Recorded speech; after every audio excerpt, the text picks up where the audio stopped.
Hello, Marlène here from a French Canadian closet. Have you ever found a sewing pattern that you absolutely love but wished it had a button, a placket on it just because you find them beautiful, or maybe the garment you're looking at is missing a little visual interest, or maybe you are in a phase of your life like me where you are looking to make garment nursing friendly. Well. I am teaching you today how to add this lovely button placket exactly onto this jumpsuit. However, you can add it to absolutely any garment, even one you have already sewn. Oh yes. My advice is for you to watch the tutorial over once, take in the detail. If you're someone who likes to take notes, do take notes. And then when you are ready to hack this button placket onto your sewing pattern or your already made garment, you watch it slowly, step by step, and I promise, yes I do, that you will get this amazing result with the little triangle tip at the end. So let's get started. Step 1, we're gonna cut our pattern pieces for the placket out of paper. I saved some paper from my main jumpsuit pattern and we're gonna trace on this. I invite you to do the same. Grab a long ruler and a pencil so that we can trace our base. The width of each placket will be 3 inches and 3/4.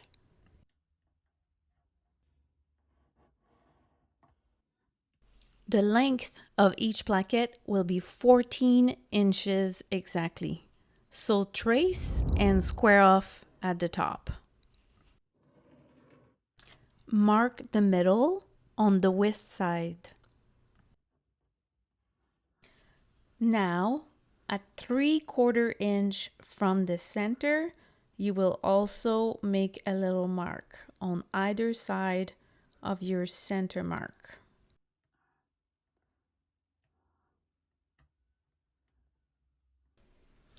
Now from the side, you will do a little mark of just a 1/4 inch on the length side of your pattern. This is not important to do, it's just that we're gonna iron at a 1/4 inch if you want to get a visual, but not necessary to mark. Now we will trace the top placket. It is finished with a triangle end, so pay attention. The width is the same as the first placket, so 3 inches and 3/4. The length is the same as the first placket, so 14 inches in length. So trace your length and your back, but do not trace the bottom piece that is towards you. This is where we will do the triangle. We will now trace the triangle bottom. The first half is triangle, the rest is straight. Trace your bottom corner first, just the bottom corner, as a visual aid. Now we will go to the triangle part. The point of the triangle is at 1 inch and 1/8 of an inch exactly from the edge. So 1 inch and 1/8 is right here. That's the point of the triangle. Now slide down your ruler to match the length of the first placket. Align your line that you've traced for your point and make a little dot right there. That will become the point of your triangle. Now align your ruler to that corner we did earlier and trace the full line. Move your ruler at an angle to mark the point of your triangle from the corner of your first placket. And as we did to the other side, the distance is 1 inch and 1/8. So mark your line and trace your triangle.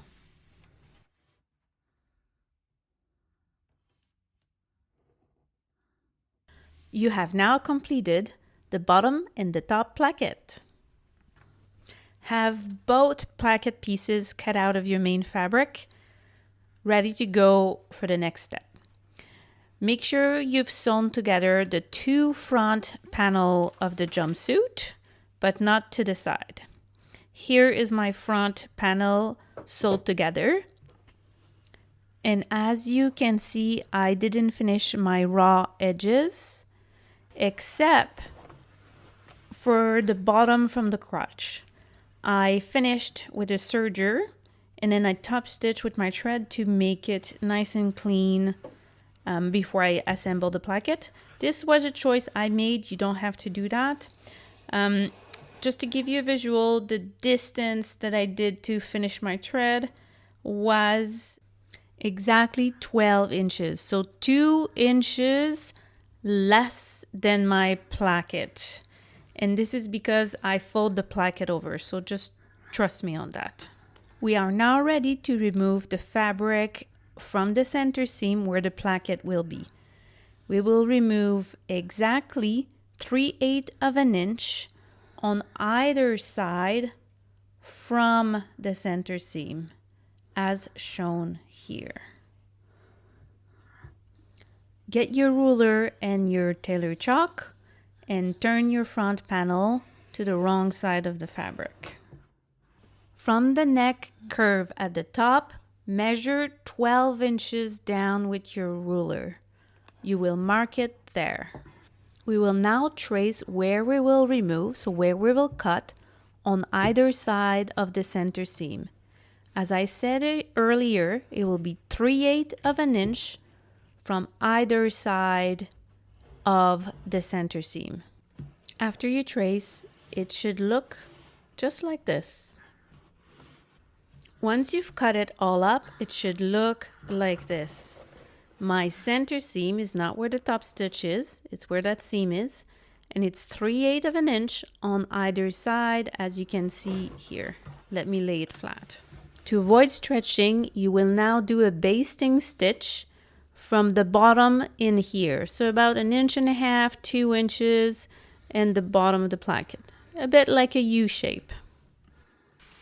You will press 1/4 inch off the bottom of each placket like so. So make sure the triangle piece is facing this way and your other one. So 1/4 inch of those edges exactly. To help you for the pressing of the triangle, you will snip about 1/4 inch, not even, right at that corner. Let me grab my piece. Right there, a tiny slip to help you turn the edges as you're gonna press. To make neat edges, I like to use this straight side of a metal ruler.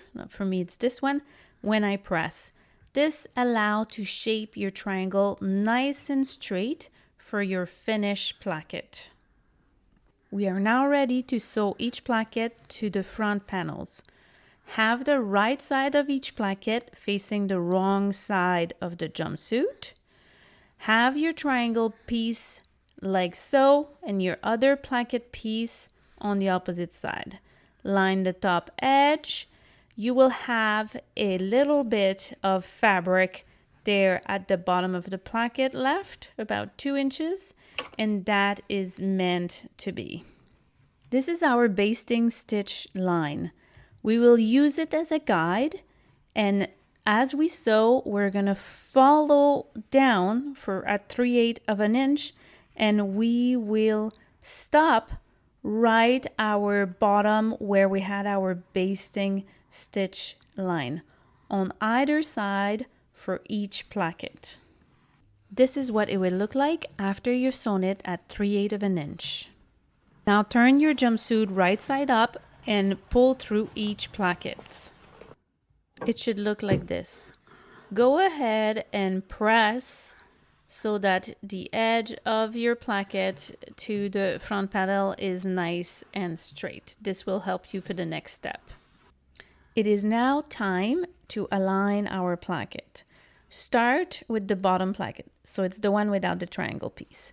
You want to line up your edge that you've pre-pressed at the 1/4 inch to the line that you've sewn at 3/8 of an inch right here. So take your time, line it up well, like I'm doing it here. Make sure that the edge of your bottom placket is flush with the edge of your top placket before you press, because you really do not want it to overlap, because that will be hard to assemble and will not be a clean finish. I have now pressed and stitched right on the edge where I folded. Go ahead and trim off just 1 centimeter at the bottom on your bottom placket to make it easier to overlap with your top placket. It will look like this. We will now proceed with our top placket. Like you did for the bottom, make sure the edge is nice and flush from your bottom placket to your top placket, like so. Then practice with the folding over to make sure your pieces are going to be well lined up before you stitch. For me, I like to see how it's going to fold at the bottom edge with the triangle piece folding over. I am also making sure the edge of my top placket neatly match where I stitched before, so that I am sure that everything is lined up and neat and beautiful before I go ahead and sew. Oh, I forgot to say that on the wrong side, there's a little tab that you want to tuck in and sew over. I've already done it, just pointing it out so you don't leave a raw edge. So make sure you fix that before you continue. Here is a peek of how my top placket covers my bottom placket. I just wanted to show you before I stitch over it. Ta-da! This is my stitch, top placket to bottom placket. This is the design I chose. I did with my black stitch before, and I am gonna go ahead and top stitch it with my nice denim thread. I just wanted to make sure that all my stitch was beautiful before I was going to top stitch with a contrast thread. So feel free to improvise with your top stitching, your design. This is what I chose. Here is my finished jumpsuit and placket. I really like the color of my contrasting thread, and as you can see, I managed to find some leather buttons that are exactly the same color. I am super pleased with the finished look. I wanted to show you how I overlapped my bias tape. So in the pattern is continuous, but obviously because we've done a placket, we needed to do an edge, and I just finished it with an overlap like so. The important point is to leave a little tail of about 1/2 inch or 1.5 centimeters at each end that you can then fold over and tuck in before you top stitching. I'm showing you the overall again, just to motivate you and make you see how beautiful this button placket looks. I love sewing because a pattern is really just a starting point. Like you've learned in today's tutorial, you can transform any garment, any sewing pattern, whichever way you want, which is quite empowering, and it's giving you the capacity to fulfill some need or style that you're currently lacking in your wardrobe. If you have questions about my tutorial, drop them in the comments. I'll do my best to answer. Otherwise, please let me know in the comments which sewing pattern you would like to hack this button placket onto, because I may discover a pattern or two, or the people who will read the comments may discover a pattern or two, and we always love to see new design. For now, YouTube thinks you might want to watch this video next. See you next time.